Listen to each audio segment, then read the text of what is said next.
ಕಾನೂನಿನ ಪ್ರಕಾರ ಹಾಲಿನಂಶ ಇಲ್ಲದ ಪದಾರ್ಥಕ್ಕೆ ಕ್ರೀಮ್ ಎಂದು ಕರೆದರೆ ಅದು ಗ್ರಾಹಕರಿಗೆ ಮೋಸ ಮಾಡಿದಂತಾಗುತ್ತೆ ಮತ್ತು ಕಂಪನಿಗಳ ಮೇಲೆ ಕೇಸ್ ಹಾಕಬಹುದು.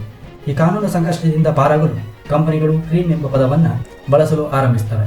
ಕ್ರೀಮ್ ಎಂಬ ಪದವನ್ನು ಉಚ್ಚರಿಸಿದಾಗ ಅದು ಕ್ರೀಮ್ ತರಹವೇ ಕೇಳಿಸುತ್ತೆ. ಆದರೆ ಕಾನೂನಿನ ಪ್ರಕಾರ ಕ್ರೀಮ್ ಎಂದರೆ ಹಾಲಿನ ಕೆನೆ ಎಂದು ಅರ್ಥವಲ್ಲ, ಅದೊಂದು ಕೇವಲ ಪೇಸ್ಟ್ ಅಥವಾ ಮಿಶ್ರಣ ಎಂದು ಅರ್ಥವನ್ನು ಕೊಡುತ್ತೆ. ಹೀಗಾಗಿ ಗ್ರಾಹಕರಿಗೆ ನಾವು ಕ್ರೀಮ್ ಬಿಸ್ಕತ್ ತಿಂತಾ ಇದ್ದೇವೆ ಎಂಬ ಮಾನಸಿಕ ತೃಪ್ತಿಯೂ ಸಿಗುತ್ತೆ ಮತ್ತು ಕಂಪನಿಗಳು ಕಾನೂನಿನ ಕುಣಿಕೆಯಿಂದಲೂ ಪಾರಾಗುತ್ತವೆ. ಇದೊಂದು ಅದ್ಭುತವಾದ ಮಾರ್ಕೆಟಿಂಗ್ ಲೂಪ್ ಹೋಲ್. ನಿಮಗೀಗ ಪ್ರಶ್ನೆ ಮೂಡಬಹುದು, ದೊಡ್ಡ ಕಂಪನಿಗಳು ಯಾಕೆ ನಿಜವಾದ ಹಾಲಿನ ಕೆನೆಯನ್ನೇ ಬಳಸಬಾರದು ಎಂದು? ಇದಕ್ಕೆ ಮುಖ್ಯವಾಗಿ 2 ಕಾರಣಗಳಿವೆ.